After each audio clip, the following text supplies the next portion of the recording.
सभी विद्यार्थियों को नमस्कार। तक्षशिला एकेडमी जोधपुर के यूट्यूब चैनल पर आप सभी का स्वागत है। विद्यार्थियों, जैसा कि आपको पता है, आज जो परीक्षा हुई है राजस्थान लाइब्रेरियन वैकेंसी जो अधीनस्थ बोर्ड के द्वारा हुई थी, उसी का पेपर अपन सॉल्यूशन करने की कोशिश करेंगे और 1 से लेकर 150 प्रश्नों के ऊपर अपन चर्चा करेंगे और कौन सा सही सवाल है उसके ऊपर भी बताएंगे और आपने कहाँ पर मिस्टेक की है उसके बारे में भी चर्चा करेंगे। तो देखिए, पहला सवाल है, जोधपुर के कौन से शासक अपनी रियासत को एक स्वतंत्र इकाई रखना चाहते थे? जोधपुर के कौन से शासक हैं जो अपनी रियासत को स्वतंत्र रखना चाहते थे? तो विद्यार्थियों, आपको पता है, मारवाड़ के शासक थे जिनका नाम था महाराजा हनुमंत सिंह। वो अपने आप को स्वतंत्र इकाई के रूप में रखना चाहते थे। फिर अगला सवाल देखिए, कालीबाई राजस्थान के किस आंदोलन से संबंधित है? तो कालीबाई राजस्थान के डूंगरपुर की रहने वाली थी और इन्होंने रास्तापाल के अंदर रास्तापाल आंदोलन का नेतृत्व किया और अपने जो शिक्षक थे शेंगाभाई और नन्नाभाई खाट, उनको बचाने के लिए अपने प्राणों की आहुति दी थी। अगला सवाल देखिए, सीताराम साधु किस आंदोलन से संबंधित है? सीताराम साधु या सीताराम दास दोनों एक ही हैं और इनका संबंध है बिजोलिया किसान आंदोलन से। किस आंदोलन से? बिजोलिया किसान आंदोलन से। अगला सवाल देखिए, अगला सवाल है, गुर्जर प्रतिहार वंश के किस शासक ने अपनी राजधानी मंडोर से मेड़ता स्थानांतरित की थी? तो गुर्जर प्रतिहारों का एक शासक था जिसका नाम था नागभट्ट, और नागभट्ट गुर्जर प्रतिहारों का पहला प्रतापी शासक था जिसने अपनी राजधानी मंडोर से कहाँ पर स्थापित की थी? मेड़ता। अगला सवाल देखिए, वनस्थली विद्यापीठ से संबंधित थी। तो वनस्थली विद्यापीठ से संबंधित कौन थी? वो थी रतन शास्त्री, हीरालाल शास्त्री, जो राजस्थान के मुख्यमंत्री रह चुके हैं, उनकी पत्नी थी और इन्होंने वनस्थली विद्यापीठ की स्थापना की थी। फिर अगला सवाल देखिए, जोधपुर के मेहरानगढ़ दुर्ग का निर्माण किसने करवाया था? जोधपुर के मेहरानगढ़ दुर्ग का निर्माण किसने करवाया था? पहला ऑप्शन है आपके देखिए, राजा नरसिंह, राजा महाराज उमेश सिंह, राजा मान राम सिंह। तो मेहरानगढ़ दुर्ग की स्थापना राव जोधा ने की थी 1459 में। कब की थी? 1459 में, 12 मई का दिन था। अपन पेपर सॉल्यूशन में कर रहे हैं इसलिए ज़्यादा डिटेल में नहीं जाएंगे। अगला सवाल देखिए, देश हितैषणी सभा की स्थापना 2 जुलाई 1877 को हुई थी। फिर अगला सवाल देखिए, राजपूत राज्यों से संधि करने वाला अंग्रेजों की तरफ से पहला अधिकारी कौन था? वो था चार्ल्स मैडकॉफ। कौन था? चार्ल्स मैडकॉफ। फिर अगला सवाल देखते हैं, संयुक्त राजस्थान का प्रथम मुख्यमंत्री। तो संयुक्त राजस्थान, जब राजस्थान का एकीकरण हो रहा था, तो राजस्थान का संयुक्त जो एकीकरण हुआ था उसमें संयुक्त राजस्थान के मुख्यमंत्री बनाया गया था, वो बनाया था माणिक्यलाल वर्मा को। फिर अगला सवाल देखिए, जीवन कुटीर गीत निम्न में से किसके द्वारा लिखा गया? तो जीवन कुटीर गीत है, ये किसके द्वारा लिखा गया था? आपको पता होना चाहिए, ये लिखा गया था हरिभाऊ उपाध्याय के द्वारा। फिर अगला सवाल देखते हैं, संत दरियाव जी रामस्नेही संप्रदाय की किस शाखा से संबंधित है? तो देखिए, राजस्थान के अंदर रामस्नेही संप्रदाय की 4 प्रमुख पीठें हैं और संत दरियाव जी थे, ये रैण शाखा है नागौर के अंदर, उसके प्रवर्तक माने जाते हैं। अगला सवाल देखिए, राजस्थान का कौन सा जिला कानन मेला से संबंधित है? तो राजस्थान का बाड़मेर जिला है, वहाँ पर कानन मेला आयोजित होता है। फिर अगला सवाल देखिए, निम्नलिखित में से किस जिले में भीमलाट विजय स्तंभ स्थित हैं? तो भीमलाट विजय स्तंभ है वो आपके भरतपुर जिले में स्थित है, भरतपुर जिले के भरतपुर किले में। फिर अगला सवाल देखिए, हमीर रासों के अनुसार रणथंभौर का आरंभिक नाम क्या था? देखिए विद्यार्थियों, ये सवाल बड़ा टिपिकल सवाल है। हमीर रासों के अनुसार रणथंभौर किले का जो आरंभिक नाम था वो था आपका रणथंभपुरा। क्या नाम था? रणथंभपुरा। फिर अगला सवाल देखिए,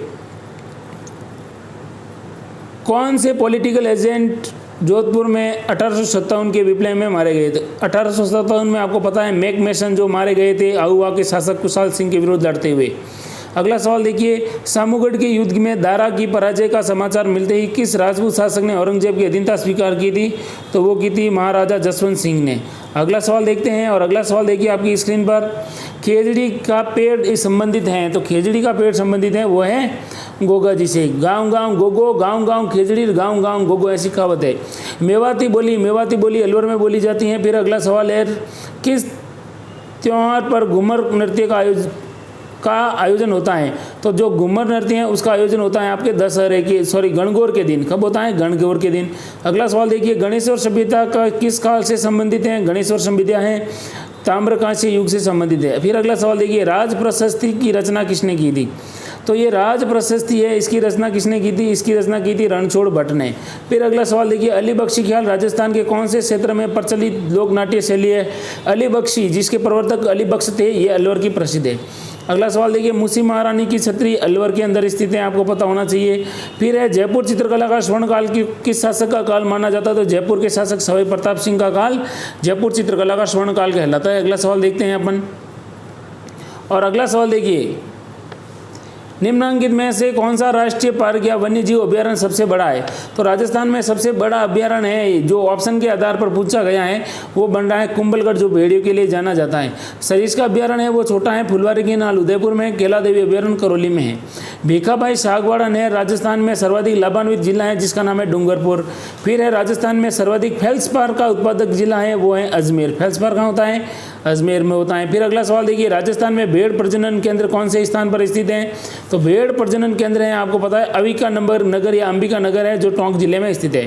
रातानाडा हवाई अड्डा कहाँ स्थित है? ये जोधपुर में स्थित है। फिर अगला सवाल देखिए, 4 ऑप्शन दिए थे आपको, तलवाड़ा, गंगानगर, नक्की झील, सिरोही, गढ़ीसर, जैसलमेर और उमेश सागर, जोधपुर।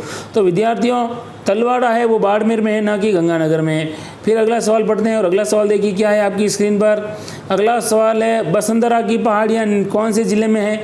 तो बसंतरा, बसंतगढ़ आपको पता है कहाँ पर है? सिरोही, जहाँ पर बसंतरा की पहाड़ी पर बसंतगढ़ का किला स्थित है। तो ये आपके हैं माउंट आबू क्षेत्र सिरोही के अंदर। फिर है, भारत में राष्ट्रीय शुष्क बागवानी अनुसंधान संस्थान कहाँ पर है? ये बीकानेर के अंदर स्थित है। फिर है, कौन से राष्ट्रीय उद्यान वन्य जीव अभ्यारण्य में जोगी महल स्थित है? तो आपको पता होगा रणथंभौर अभ्यारण्य है, इसके अंदर एक महल है, जहाँ पर है आपको दिखाई देगा कौन सा महल? जोगी महल। फिर अगला सवाल देखिए, मूंगफली की फसल के लिए उत्पादन में सर्वश्रेष्ठ मृदा कौन सी है? इसके लिए जलोढ़ मृदा है, वो सर्वाधिक क्या मानी जाती है? सर्वश्रेष्ठ मानी जाती है। फिर अगला सवाल देखिए, बर्बरी किसकी प्रजाति है? बर्बरी एक बकरी की प्रजाति है। किसकी नस्ल है ये?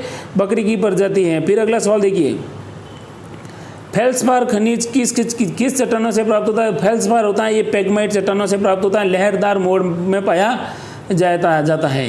उत्तर पश्चिम रेलवे का मुख्यालय जयपुर में स्थित है, देख लेना। अगला सवाल देखिए, मरुस्थलीकरण के विस्तार से संरक्षण की कौन सी तकनीक सबसे उपयुक्त है?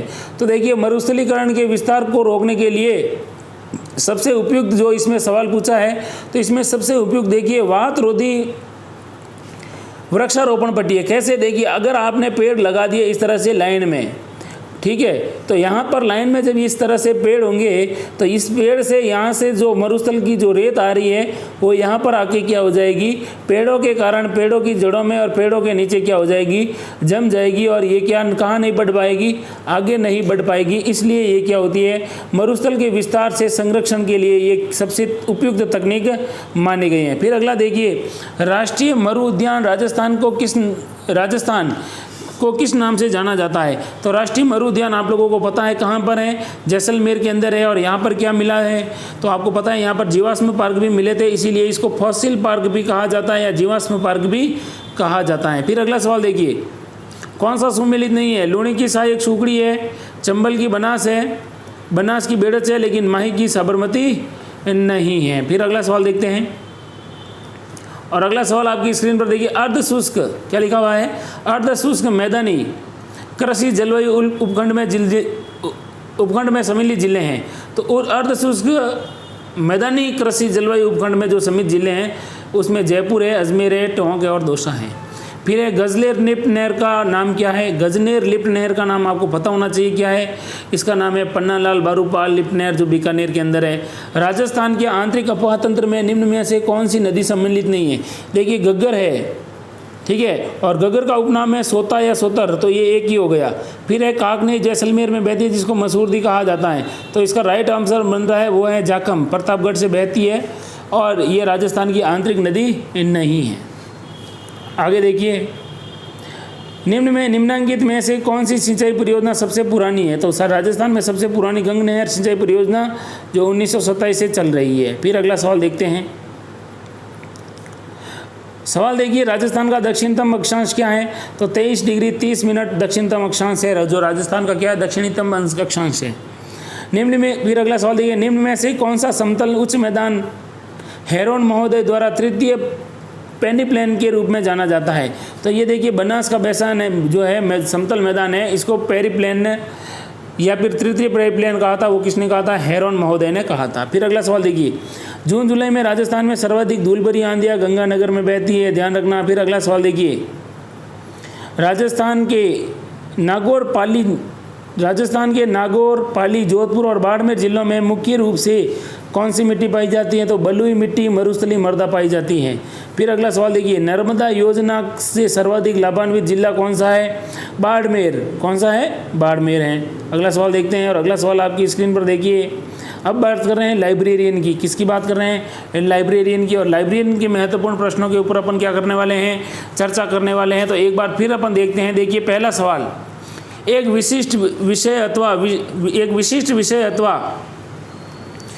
विषय शीर्षक पर पाठक को प्रासंगिक प्रलेख उपलब्ध कराने की प्रक्रिया को क्या कहते हैं? तो इसको कहा जाता है अनुक्रम। क्या कहा जाता है? इसको कहा जाता है, ध्यान रखना काफ़ी अच्छा सवाल है जो सवाल पूछा गया है, इसको कहा जाता है SDI। फिर अगला सवाल देखिए, नव आगंतुक पाठकों के लिए दीक्षा कार्यक्रम किस विभाग से संबंधित हैं? तो देखिए ये जो सवाल है, इस सवाल का जो राइट आंसर होगा वो होगा संदर्भ विभाग, यानी रेफरेंस सेक्शन। फिर अगला सवाल देखिए, INB की प्रत्येक प्रविष्टि में पूर्ण ग्रंथ परक विवरण फिर खाली जगह अनुभाग में दी जाती हैं। तो इसका जो राइट आंसर होगा वो होगा वर्गीकृत। क्या होगा? वर्गीकृत। फिर अगला सवाल देखिए, निम्न में से किसके द्वारा संदर्भ सेवा के न्यूनतम, मध्यम एवं अधिकतम 3 सिद्धांतों का प्रतिपादन किया गया है? तो इसका जो राइट आंसर है वो आंसर देखिए S. रोथस्टेन। ठीक है। फिर अगला सवाल देखते हैं, बेसिक रेफरेंस सोर्स का लेखक कौन है? बेसिक रेफरेंस सोर्स का लेखक कौन है जिसका प्रकाशन 1954 में ALA शिकागो के द्वारा किया गया था? तो इसका जो आपको पूछा है सवाल का जो प्रकाशन है वो, उसके बाद आपसे सवाल पूछा गया था कि इसका प्रकाशन कहाँ से किया गया, और इसका लेखक पूछा है शिकागो के द्वारा, शिकागो में किया गया था इसका प्रकाशन। तो इसका जो लेखक है वो देखिए, इसका लेखक है वो है W.A. कर्ट्ज। कौन है? W.A. कर्ट्ज। फिर अगला सवाल देखिए, निम्न में से लेक्सिकॉन का पर्याय शब्द कौन सा है? अब लेक्सिकॉन का पर्याय शब्द पूछा है वो है शब्दकोश। क्या है? शब्दकोश। फिर अगला सवाल देखते हैं 57 नंबर, और अगला सवाल देखिए, लेखन प्रणाली का आविष्कार किसने किया? तो देखिए लेखन प्रणाली का आविष्कार हुआ था वो कहाँ पर हुआ था? तो इसका जो राइट आंसर बनेगा, जो लेखन की प्रणाली है वो कहाँ से प्राप्त हुई है? तो देखिए ये ग्रीक से। कहाँ से हुई है? ग्रीक से। फिर अगला सवाल देखिए, पुस्तकालय विज्ञान के 5 सिद्धांत कब प्रकाशित किए गए? तो पुस्तकालय विज्ञान के 5 सिद्धांत कब प्रकाशित किए गए थे? ये आपको पता होना चाहिए, ये 1931 के अंदर। फिर अगला सवाल देखिए, सूचना की वृद्धि प्रबंधन की सीमा काबू से बाहर हो जाए तो उसे क्या कहा जाता है? उसे कहा जाता है सूचना विस्फोट। क्या कहा जाता है? सूचना विस्फोट। फिर है इफ्ला की स्थापना के समय इसका मुख्यालय एडिनबर्ग में था। कहाँ पर था? एडिनबर्ग में। फिर अगला सवाल देखिए, यूनिसिस्ट कार्यक्रम किसने प्रारंभ किया? तो यूनिसिस्ट कार्यक्रम प्रारंभ किया था वो किया था UNO ने। किसने किया था विद्यार्थियों? UNO ने यूनिसिस्ट कार्यक्रम प्रारंभ किया था। अगला सवाल देखिए, और UNO ने किया था, लेकिन UNO में भी किसने किया था? यूनेस्को ने। किसने किया था? यूनेस्को ने। अगला सवाल देखते हैं। अगला सवाल देखिए, छात्र, अध्यापक और छात्र शोध ये उपभोक्ता हैं। तो ये किसके उपभोक्ता हैं वो आपको बताना है। ये है शैक्षणिक पुस्तकालय के उपभोक्ता। फिर अगला सवाल देखिए, और अगला सवाल आपकी स्क्रीन पर लिखा हुआ है। देखिए, वह प्रणाली जिसमें विशिष्ट और मुख्य प्रविष्टि और अतिरिक्त प्रविष्टियां दस्तावेज के बारे में समान जानकारी ले जाती हैं को फिर खाली जगह प्रणाली के रूप में जाना जाता है।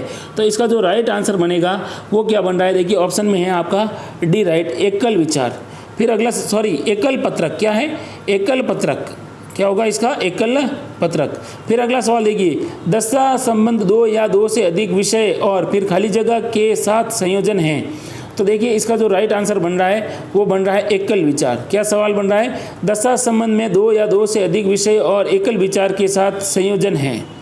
फिर अगला सवाल देखिए, रंगनाथ द्वारा वर्गीकरण का गतिशील सिद्धांत कार्य के 3 स्तरों द्वारा जाना जाता है। डायनामिक थ्योरी ऑफ क्लासिफिकेशन के बारे में पूछा है। ये 3 स्तरों के रूप में जाना जाता है और 3 स्तरों के नाम बताने हैं, और 3 स्तरों के नाम आपको बताना है कि कौन कौन से हैं। वैचारिक है, शाब्दिक है और अंकन स्तर है। तो वैचारिक, शाब्दिक और अंकन स्तर राइट आंसर होंगे। फिर नेक्स्ट क्वेश्चन देखिए, किस कोड के अनुसार लेखक की जन्मतिथि को गोल ब्रैकेट द्वारा संलग्न किया जाता है? सवाल देखिए, किस कोड के अनुसार लेखक की जन्मतिथि को गोल ब्रैकेट द्वारा क्या किया जाता है? गोल ब्रैकेट के द्वारा संलग्न किया जाता है। इसका राइट आंसर होगा CCC। फिर अगला सवाल देखिए, CC के 7वें संस्करण का प्रकाशन किसने किया? 67 नंबर सवाल है। इसका प्रकाशन किसने किया था? शारदा रंगनाथ अंशदान ने। फिर नेक्स्ट क्वेश्चन देखिए 68 सवाल। 68 नंबर क्वेश्चन है, इन्फ्लिबेनेट का क्या है? इन्फ्लिबेनेट क्या है? 4 ऑप्शन है आपके सामने। तो इसका जो राइट आंसर होगा वो होगा, देखिए विद्यार्थियों, सीधा सीधा आंसर दे रखा है और इसका जो राइट आंसर है वो है 68 में बी, यानी सूचना एवं पुस्तकालयों का नेटवर्क। फिर अगला सवाल देखिए, और अगला सवाल क्या है? अगला सवाल आपकी स्क्रीन पर ये लिखा हुआ है, निम्न में से कौन सा कार्य संपादन की दिशा में सही क्रम में है? तो इसका जो राइट आंसर होगा सही क्रम में कौन सा है संपादन की दिशा में, वो है आपका प्रसरण, चयन, क्रियान्वयन और अधिग्रहण। फिर अगला सवाल देखिए, उस सूची को क्या कहा जाता है जिसमें पुस्तकों के लेखक, शीर्षक, विषय आदि से संबंधित प्रविष्टियों को वर्णानुक्रम में व्यवस्थित किया जाता है? तो उसको कहा जाता है शब्दकोशीय सूची। क्या कहा जाता है? शब्दकोशीय सूची या फिर डिक्शनरी कैटलॉग। फिर नेक्स्ट क्वेश्चन देखिए, पुस्तकालय प्रबंधन का कौन सा स्तर नीतियों को क्रियान्वित करने के लिए उत्तरदायी है? तो इसका जो उत्तरदायी है वो है मध्यम स्तर। कौन सा स्तर है? मध्यम स्तर है। फिर अगला सवाल देखिए, पंच कार्ड का जनक किसे कहा जाता है? पंच कार्ड का जनक किसे कहा जाता है? तो पंच कार्ड का जनक किसे कहा जाता है आपको अच्छी तरह से याद होगा, जब आपने एग्जाम में दिया होगा तो आपके दिमाग में एक ही बात आई होगी कि इसका जो राइट आंसर होगा वो होगा हरमैन होलरिथ। क्या होगा? हरमैन होलरिथ। फिर अगला सवाल देखिए, एनालिटिकल इंजन किसने बनाया था? तो एनालिटिकल इंजन बनाने वाला व्यक्ति था जिसका नाम था चार्ल्स बेबेज। फिर अगला सवाल देखिए, अगला सवाल है, निम्नलिखित में से किस समूह की 3 मूलभूत भाषाओं में से कंप्यूटर प्रोग्रामिंग में किसका उपयोग किया जाता है? तो इसमें जो किसका उपयोग किया जाता है, एक तो मशीन का, एक असेंबली का और एक उच्च स्तर की भाषाओं का। फिर अगला सवाल देखिए, बाइनरी कंप्यूटर में बाइनरी प्रणाली के अंतर्गत कितने अंक उपयोग में आते हैं? तो बाइनरी प्रणाली के अंतर्गत 2 अंक उपयोग में आते हैं। फिर अगला सवाल देखिए, पुस्तकालय में निम्न में से कौन सा कंप्यूटर अधिकतम उपयुक्त है? तो पुस्तकालय के अंदर कौन सा कंप्यूटर अधिकतम उपयुक्त में होता है आप लोगों को पता होना चाहिए। जब आप कंप्यूटर लाइब्रेरी में जाते हो तो वहाँ पर कौन सा कंप्यूटर होता है? Digital computer. नेक्स्ट देखते हैं अपना सवाल, और नेक्स्ट क्वेश्चन देखिए, international encyclopedia of social science 1968 और 80 का संपादक कौन था? तो सीधा सा सवाल है, इसका संपादक पूछा है आपको और संपादक आपको बताना है। तो संपादक आप बताओगे कि सर इसका संपादक कौन है? देखिए दिमाग पर जोर डालिए, इसका है हेरोल्ड लैनकोर। फिर अगला सवाल देखिए, निम्न पुस्तकालय सेवाओं में कौन सी सेवा हैं जो बहुत ही कम समय में पूर्ण हो जाती हैं, यदि संभव हो तो क्षण में भी? तो इसका जो राइट आंसर होगा वो होगा अल्पकालीन त्वरित संदर्भ सेवा।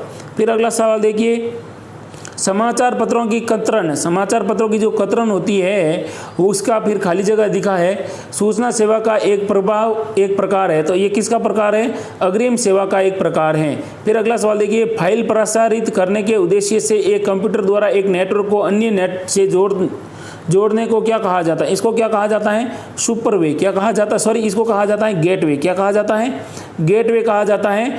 फाइल प्रसारित करने के उद्देश्य से एक कंप्यूटर द्वारा एक नेटवर्क को अन्य नेटवर्क से जोड़ने को क्या कहा जाता है? इसको कहा जाता है गेटवे। क्या कहा जाता है? गेटवे। फिर अगला सवाल देखिए, इनमें से कौन सा इंटरनेट प्रोटोकॉल नहीं है? इनमें से कौन सा इंटरनेट प्रोटोकॉल नहीं है? तो देखिए इंटरनेट प्रोटोकॉल नहीं है, ये है ASCII, ये इंटरनेट प्रोटोकॉल नहीं है। फिर अगला सवाल देखिए, निम्न में से क्या लिखा हुआ है? निम्न में से PPBS यानी बजट निर्माण की एक विधि का विकास प्रतिपादन किसने किया था? तो ये प्रतिपादन किसने किया था? ये प्रतिपादन करने वाले कौन थे? AR मैकनामरा। फिर अगला सवाल देखिए, पूर्व बजट के वो बिना ध्यान में रखे पुस्तकालय के बजट की तैयारी को के रूप में जाना जाता है। तो ये किसके रूप में जाना जाता है?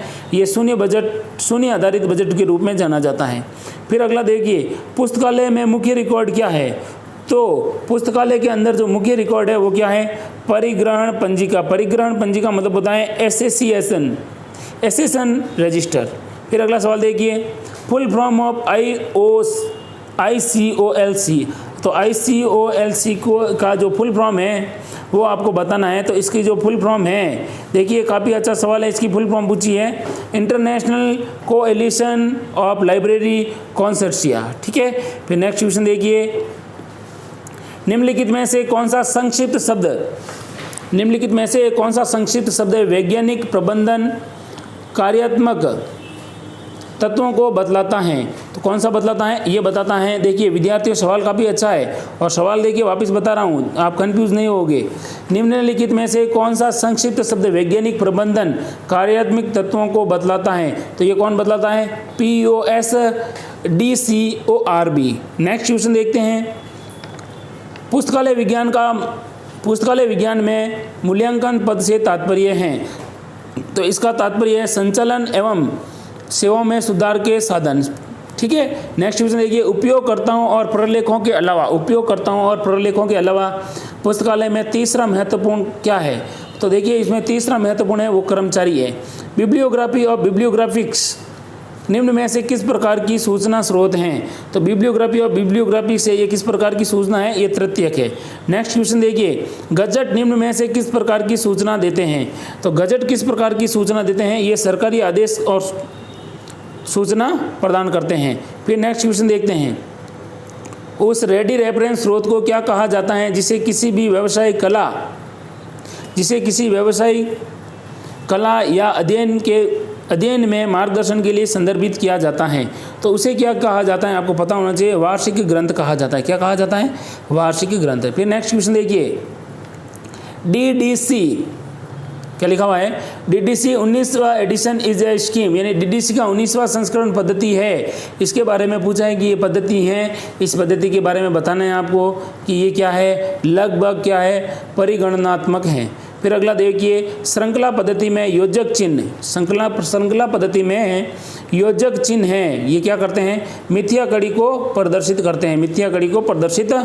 करते हैं। फिर नेक्स्ट क्वेश्चन देखिए, द्विबिंदु वर्गीकरण यानी कोलोन क्लासिफिकेशन पद्धति का प्रथम संस्करण कब प्रकाशित हुआ है? ये बताना है आपको। तो ये कब प्रकाशित हुआ है आपको पता होना चाहिए, ये हुआ था 1933 में। फिर अगला सवाल देखिए, एक पुस्तकालय में एक प्रलेख की अन्य प्रलेखों के मध्य सुनिश्चित सापेक्षित स्थिति को दर्शाने वाली संख्या को क्या कहा जाता है? तो क्या कहा जाता है आप लोगों को पता होना चाहिए, ये सवाल पूछा गया। तो इसको कहा जाता है ग्रंथांक। क्या कहा जाता है?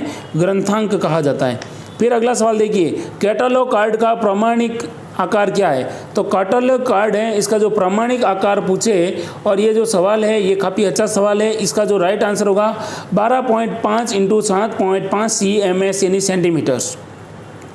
अगला सवाल देखिए, प्रबंधन के 3 गुण कौन से हैं? तो प्रबंधन के 3 गुण बताने हैं आपको, शीर्ष, मध्य और प्रबंधक। फिर अगला सवाल देखिए, उपभोक्ता को आवश्यक जानकारी या डेटा के उपयुक्त स्रोत तक पहुंचाने वाली सेवा को कहा जाता है। तो क्या कहा जाता है? ध्यान रखना, ये जो सवाल है इस सवाल का राइट आंसर होगा वो होगा रेफरल सेवा। क्या कहा जाता है उसको? रेफरल सेवा।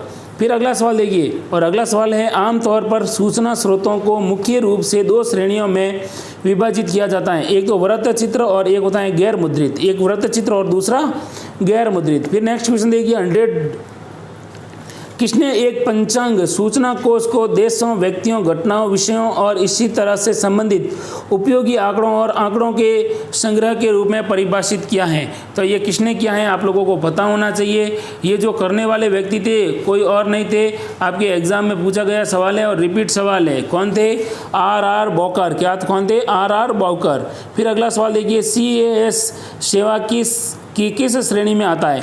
तो CAS सूचना सेवा की किस श्रेणी में आता है? तो CAS है वो सूचना की किस श्रेणी में आता है, ये सवाल आपसे पूछा गया है। और इसका जो राइट आंसर बन रहा है वो बन रहा है अग्रिम सूचना सेवा। फिर अगला सवाल देखिए, वर्ण अनुक्रम में अवस्थित स्थानों को आप भौगोलिक शब्दकोश जाना जाता है। वर्ण अनुक्रम में अवस्थित स्थानों का भौगोलिक शब्दकोश जाना जाता है, वो किस नाम से जाना जाता है? ये जाना जाता है गाइड बुक के रूप में। फिर नेक्स्ट क्वेश्चन देखिए,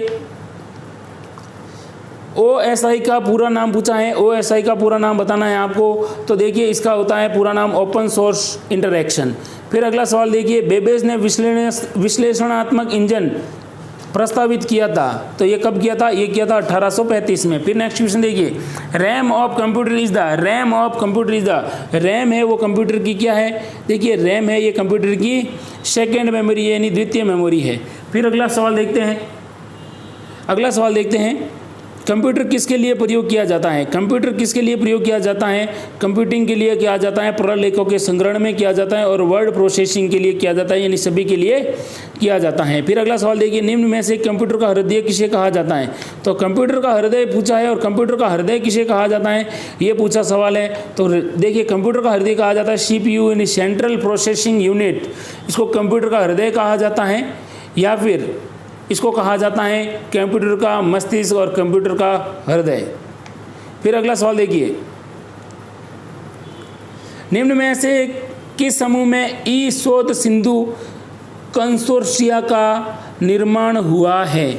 तो इसके अंदर जो राइट आंसर होगा वो आपका होगा UGC। क्या होगा? UGC। फिर होगा इन्फोनेट, फिर DLC, फिर एनलिस्ट और इंडेस्ट और AICTE।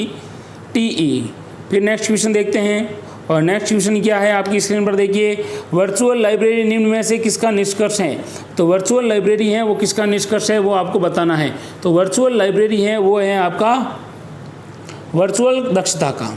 फिर अगला सवाल देखिए, DOS Unix Windows are example of, यानी जो ये डॉस यूनिक्स विंडोज़ है किसके उदाहरण है? ये क्या है? ये है आपके एप्लीकेशन सॉफ्टवेयर। क्या है? अनुप्रयोग सॉफ्टवेयर है।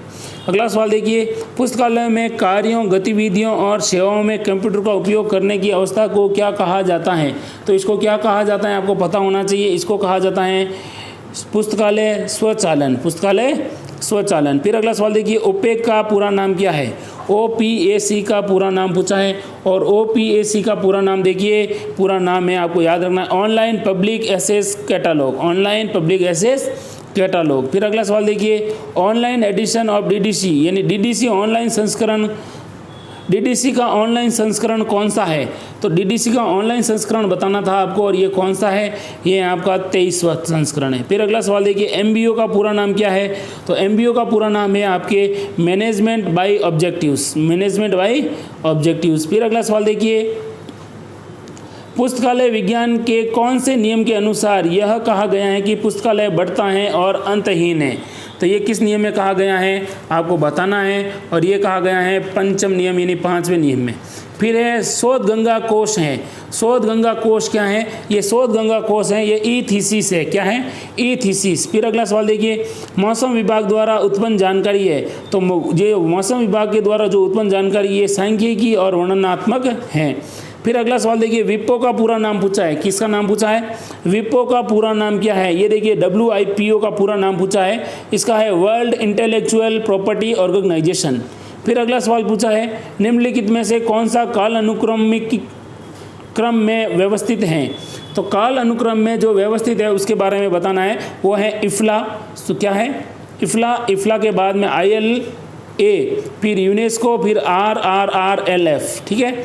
फिर नेक्स्ट क्वेश्चन देखते हैं, और 120वां क्वेश्चन है, GMD और AACR सेकेंड में निरूपित करता है।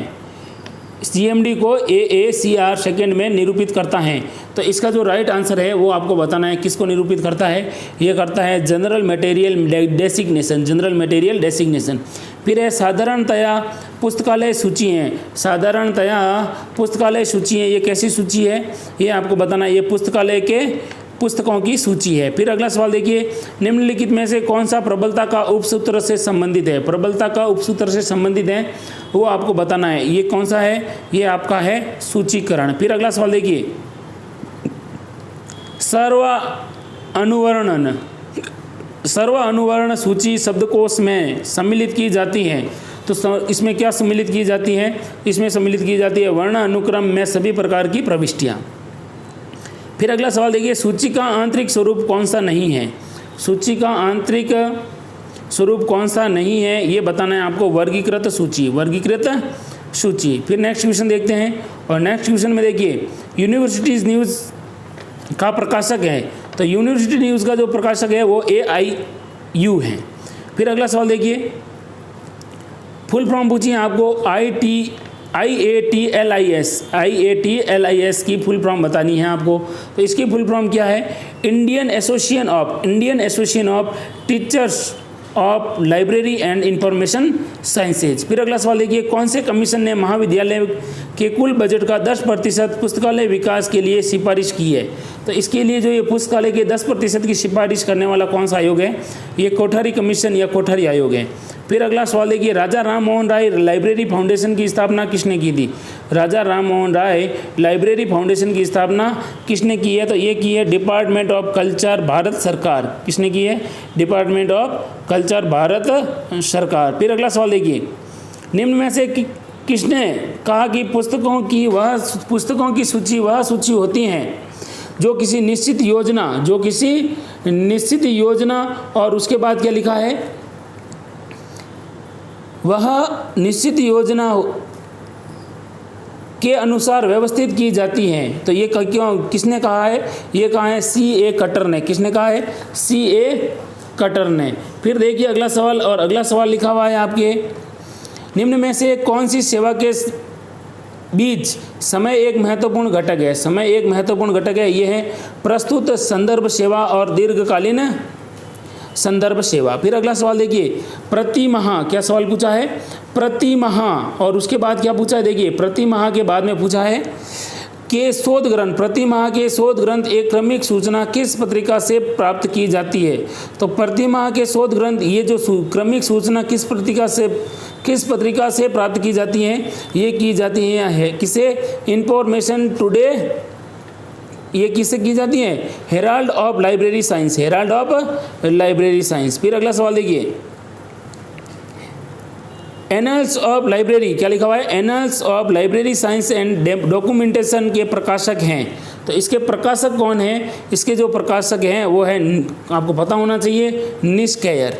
फिर अगला सवाल देखिए, ऐसा स्रोत जिसमें वर्तमान जानकारी विवरण या सांख्यिकी रूप में कुछ बार विशिष्ट तक ही सीमित होती हैं, क्या कहलाता है? ये कहलाता है आपके क्या कहलाता है? हस्त पुस्तिका। फिर अगला सवाल देखिए 134, पुस्तकालय की शेल्फों पर पुस्तकों और अन्य सामग्रियों को किस अनुभाग के द्वारा व्यवस्थित किया जाता है? तो ये पुस्तकों की जो किसके द्वारा व्यवस्थित किया जाता है? ये किया जाता है रख रखाव अनुभाग द्वारा। किसके द्वारा? रख रखाव अनुभाग द्वारा। फिर अगला देखिए, संग्रह विकास का राइट आंसर होगा अर्जन विभाग। संग्रह विकास अर्जन विभाग का कार्य करता है। फिर अगला सवाल देखिए, ब्राउने प्रणाली में कितने पत्रकों का उपयोग किया जाता है?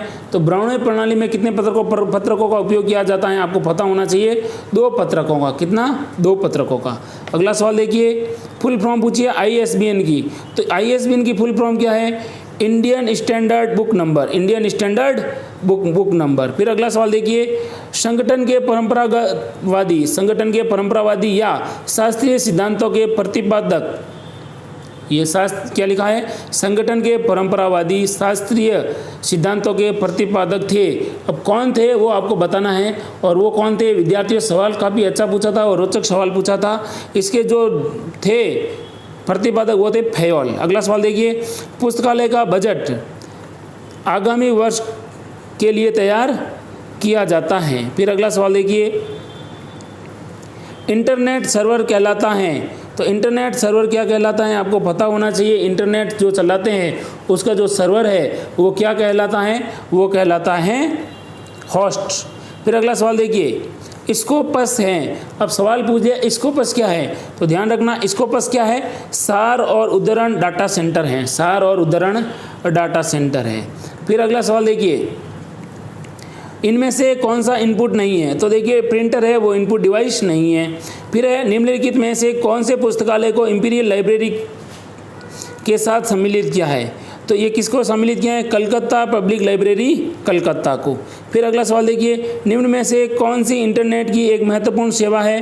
तो ईमेल सेवा है, इलेक्ट्रॉनिक मेल, ये इंटरनेट की महत्वपूर्ण सेवा है। फिर अगला सवाल देखिए, भारतीय पुस्तकालय संघ की स्थापना कब हुई? भारतीय पुस्तकालय संघ की स्थापना कब हुई है? ये सवाल पूछा गया है आपका, और इसकी स्थापना 1933 में। अगला सवाल देखिए, एग बिल्ला एबगिला एक परिवर्णित शब्द है जिसका उपयोग, एबगिला है एक परिवर्णित शब्द है जिसका उपयोग पूछा है। इसका उपयोग कहाँ पर किया जाता है? तो इसका उपयोग किया जाता है एनाल्स ग्रंथ सूची तथा ग्रंथालय में, एनाल्स ग्रंथ सूची और ग्रंथालय में। फिर अगला सवाल देखिए, पुस्तकालय विश्वविद्यालय का हृदय है, ये किसने कहा था? ये कहा था राधा कृष्ण मिशन ने। फिर अगला सवाल देखिए, लोकतांत्रिक भावना को मजबूत करने और समझ को विकसित करने का मुख्य मार्गदर्शक सिद्धांत है। तो इसका जो मुख्य मार्गदर्शक सिद्धांत है वो आपका है कौन सा? लोकतांत्रिक भावना को मजबूत करने और समझ को विकसित करने के लिए जो आपको पूछा गया है, इसका राइट आंसर है वो है सार्वजनिक पुस्तकालय। कौन सा पुस्तकालय? सार्वजनिक पुस्तकालय। फिर नेक्स्ट क्वेश्चन देखते हैं, पुस्तकालय के मध्य प्रलेखों का विनियम कहलाता है, पुस्तकालयों के मध्य प्रलेखों का विनियम कहलाता है। कौन कहलाता है? ये कहलाने वाला है संसाधन सहभागिता। ठीक है, नेक्स्ट क्वेश्चन है और लास्ट क्वेश्चन है, AACR2 कोड के अनुसार पुस्तक के आकार को भौतिक विवरण क्षेत्र में निम्नलिखित में से किस चिन्ह द्वारा प्रदर्शित किया जाता है? तो ये किया जाता है सेमीकोलन। तो विद्यार्थियों, ये थे आपके थे लाइब्रेरियन वैकेंसी के महत्वपूर्ण प्रश्नों के जो आंसर थे उनके ऊपर चर्चा की थी। और इनमें से कई प्रश्न हैं जो तक्षशिला एकेडमी जोधपुर द्वारा निर्मित टेस्ट सीरीज में आपके सीधे सीधे सवाल पड़े हैं। और इसी प्रकार से नई नई टेस्ट सीरीज का लाभ उठाने के लिए आज ही अपने मोबाइल एंड्रॉयड ऐप के प्ले स्टोर से डाउनलोड कीजिए तक्षशिला एकेडमी जोधपुर का मोबाइल एप्लीकेशन और आने वाली हर टेस्ट सीरीज का फायदा उठाता रहिए। तब तक के लिए नमस्कार, जय हिंद, जय भारत।